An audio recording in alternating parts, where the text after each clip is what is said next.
जुगाड़ू जिठानी। जुगाड़ू नाम सुनते ही हम सब के मन में किसी न किसी का चेहरा आ जाता है। एक जुगाड़ू आदमी हर कोई अपने घर या ग्रुप में चाहता है, कहीं अगर कुछ हो तो वो जुगाड़ू अपना दिमाग चला ले। इसी तरह है आशा की बड़ी बहू रीचा, जो कोई भी जुगाड़ू कभी भी लगा लेती है। छोटी बहू शीतल अभी रीचा के जुगाड़ू होने की कोई खबर नहीं है। शीतल का रसोई में पहला दिन था और वो खुद से कहती है, इतना अच्छा खाना बनाऊंगी कि सब उंगलियां चाट चाट कर खाएंगे। शीतल अपने हिसाब से नाश्ते में पनीर की सब्जी और पूरी बनाती है, साथ ही खीर बनाकर सबको परोसती है। जब सब थोड़ा थोड़ा खाते हैं तब शीतल पूछती है, खाना कैसा बना है? बहुत स्वादिष्ट है, मन खुश हो गया। आज सबके साथ बैठकर किसी और के हाथों का खाना खाने का आनंद ही कुछ और होता है, ये समझ में आ गया। खाना सही है। खाना ठीक बना है, लेकिन जितनी देर में तुमने ये सब बनाया ना, उतनी देर में तो रीचा बहू 3 वक्त का खाना बना देती है, और इससे भी ज़्यादा स्वादिष्ट। सो तो है, लेकिन शीतल अभी नई नहीं है, कुछ वक्त में ये भी सीख जाएगी। भाभी के खाने से किसी की कोई तुलना ही नहीं है भैया।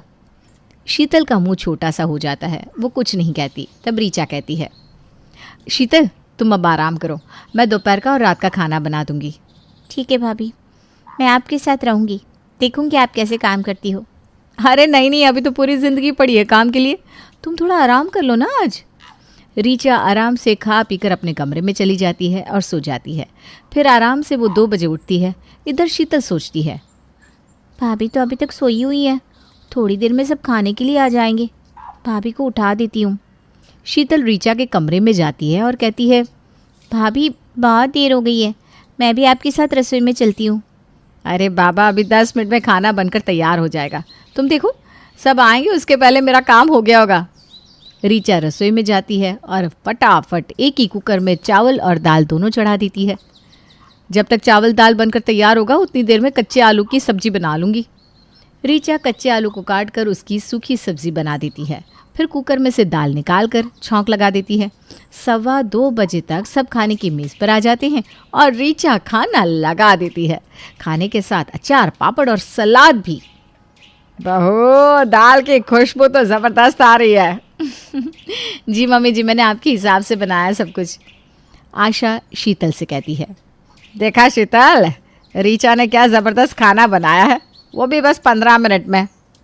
हाँ मम्मी जी, लेकिन भाभी आपने इतनी जल्दी चावल और दाल दोनों कैसे बना दिया? 15 मिनट तो दाल बनने में ही लग जाता है। बहू, इसीलिए तो मैं रीचा बहू को जुगाड़ू कहती हूँ। ऐसी बात नहीं मम्मी जी, आप तो यूं ही मेरी तारीफ़ कर रही हैं। अरे तो तारीफ़ के काबिल है तो कर रही हूँ, अब किसी को जलन हो तो हो। शीतल सोचती रह जाती है, इतने कम वक्त में सब कुछ कैसे बन गया। अगले दिन सुबह सुबह शुभम और आलोक बाजार के लिए निकल रहे थे। तभी शुभम कहता है, सब्जी में क्या लाना है बता दो, हम लेते आएंगे। तुम लोगों को कुछ लाने की ज़रूरत नहीं है, मेरी रीचा बहू ले आएगी। आलू प्याज के साथ मिर्च मुफ्त, भिंडी शिमला के साथ धनिया पत्ती मुफ्त। एक तुम लोगों जो कभी कुछ मुफ्त में नहीं लाते। गजब है माँ, कौन देगा मुफ्त में धनिया पत्ती और मिर्ची, इतनी महंगाई का ज़माना है। अरे तेरी जुगाड़ू भाभी को मिल जाता होगा, पता नहीं क्या ऐसा करती है। छोड़, रहने दे, ये लोग समझे हमें क्या करना है। शुभम और आलोक चले जाते हैं। इधर आशा रीचा से कहती है, रीचा बहू तू शीतल को भी अपने साथ लेती जा और उसे भी अपने जैसा जुगाड़ू बना दे। मम्मी जी, जुगाड़ू होना एक आर्ट है, एक कला, हर कोई ये काम नहीं कर सकता। तीनों हंसने लगती है। फिर रीचा और शीतल मंडी चली जाती है। मंडी पहुंचते ही रीचा कहती है, शीतल किसी को भाव नहीं देना है, ऐसे करो जैसे तुम किसी से भी सब्ज़ी ले सकती हो। ठीक है भाभी, पहली बार देख रही हूँ, सब्जी खरीदने में इतने ड्रामे हैं। रीचा फिर एक आलू प्याज की दुकान पर जाती है और हल्का सा मुस्कुरा कर कहती है, भैया 2 किलो आलू और 1 किलो प्याज तो देना। आलू के भाव बढ़ गए, 20 रुपये किलो हो गए और प्याज 15 रुपये। ठीक है, आप दो तो। रीचा दुकानदार को पैसे देते वक्त गिरा देती है। जैसे ही दुकानदार नीचे झुकता है, रीचा एक मुट्ठी मिर्ची अपनी थैली में डाल देती है। मैडम 55 रुपये हुए और आपने तो 50 ही दिए, ऐसा थोड़ी ना होता है। अरे भैया, 5 रुपये नहीं छोड़ सकते हो क्या? 5 रुपये में होता क्या है, और राउंड फिगर में देना कितना अच्छा लगता है। अरे पर मैडम हमारा बचेगा क्या? सब बचता है, मुझे मत सिखाइए। रखिए रखिए, अगली बार ले लीजिएगा, चेंज नहीं है मेरे पास। शीतल देखती रह जाती है। वहाँ से निकलकर शीतल ऋचा से कहती है, भाभी ये सब क्या है? ऐसे किसी का कुछ नहीं लेना चाहिए। अरे ऐसे क्या, पैसे दिए मैंने, कोई मुफ्त में थोड़ी ना है। इन्हें ना बहुत फ़ायदा होता है, ऐसे तो तुम कभी जुगाड़ू नहीं बन पाओगी। शीतल मन ही मन सोचती है, ऐसा जुगाड़ू मुझे बनना भी नहीं है। इसे जुगाड़ू नहीं, चोरी कहते हैं। मंडी से निकलते वक्त सब ऋचा को घूरने लगते हैं। शीतल को गुस्सा आता है और वो कहती है, अब से ना मुझे मत लाइएगा, ये सब आप ही कर सकती हैं। दोनों बहुएं घर पहुंचती है। आज तो बहुत देर हो गई, अब तो नाश्ते का वक्त हो चला है। मम्मी जी, ऋचा के होते हुए आप क्यों नाश्ते की टेंशन ले रही हैं? अब देखो, ऋचा फटाफट 2 मिनट में खाना बना देगी। 2 मिनट में तो मैगी भी नहीं बनती, आप नाश्ते की बात कर रही हैं। ऋचा है तो सब मुमकिन है। ऋचा तुरंत रसोई में जाती है। शीतल भी उसके पीछे पीछे जाती है। देखो तो ऐसा भाभी करती क्या है जिससे इतनी जल्दी खाना बन जाता है। क्या बनाऊं? फ्रिज में देखती हूँ क्या बासी पड़ा है। ऋचा फ्रिज खोलती है और बासी दाल निकालती है। दाल की पूड़ी बना देती हूँ, साथ में सॉस। ऋचा आटे में ही दाल डाल देती है, उसमें मसाले घी डालकर उसका आटा लगा देती है और फिर पूड़ियाँ सेकने लगती है। भाभी ये तो मैंने पहली बार देखा, ऐसे अच्छा भी लगेगा क्या खाना? देख लेना, कोई नहीं खाएगा। देवरानी जी, कोई छोड़ेगा भी नहीं, मैं तुमसे ज़्यादा जानती हूँ सबको। शीतल नाश्ता परोसती है और सब नाश्ता वाह वाह करके खाते जाते हैं।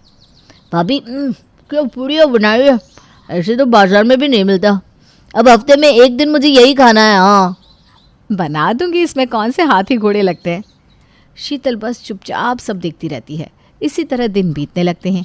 एक दिन काम वाली काम कर रही थी और झाड़ू टूट जाती है। काम वाली आशा से कहती है, माँ जी, इस तरह तो मेरे से काम नहीं होएगा। झाड़ू कैसे लगाएगी मैं? कल आप झाड़ू मंगवा कर रखना, तभी मैं काम करने आऊँगी। तभी ऋचा काम वाली की आवाज़ सुनकर अपने कमरे से आती है। ओहो महारानी, झाड़ू टूटी नहीं है, खुल गई है, अभी बना देती हूँ मैं। भाभी इसमें बच्चा ही क्या है जो बनाएगी? ऊपर से सीखे गट ज़रूर जाएगी आपको। अरे तू मेरी चिंता छोड़, तू बस काम ना करने के बहाने ढूंढती रहती है। हाँ। ऋचा सारे झाड़ू की सीखें जमा करती है और साथ ही कुएं पर पड़ी पुरानी झाड़ू की सीखें भी निकाल कर ले आती है। फिर मोहल्ले में इधर उधर झांकने लगती है। भाभी ये क्या कर रही है आप? अरे तू रुक तो। ऋचा की नज़र एक रस्सी पर पड़ती है। जा, वो रस्सी दिख रही है ना, वो लेकर आ तो, अभी तेरी झाड़ू नई बना डालती हूँ। ऋचा रस्सी से झाड़ू को जोर से बांध देती है और झाड़ू तैयार। काम वाले का मुंह बन जाता है और आशा कहती है, ऋचा बहू के होते हुए मुझे किसी भी चीज़ की टेंशन लेने की ज़रूरत नहीं है। भगवान मुझे हर जन्म में ऋचा बहू जैसी बहू देना। मम्मी जी आप भी ना। अगले दिन शुभम नहाने के लिए जाता है और देखता है कि झरने से पानी नहीं आ रहा। अचानक से पानी को क्या हो गया? अब मैं क्या करूँ, कपड़े भी उतार दिए। आवाज़ लगाता हूँ, ऋचा, ऋचा देखो ना, पानी क्यों नहीं आ रहा है? हाँ आई। ऋचा बाहर के सारे नल देखती है और देखती है कि किसी से भी पानी नहीं आ रहा। ऋचा आलोक से कहती है, देवर जी आज पानी क्यों नहीं आ रहा है, क्या हुआ है, ज़रा देखिए तो। हाँ भाभी मैं चेक करता हूँ। आलोक पानी की टंकी चेक करता है।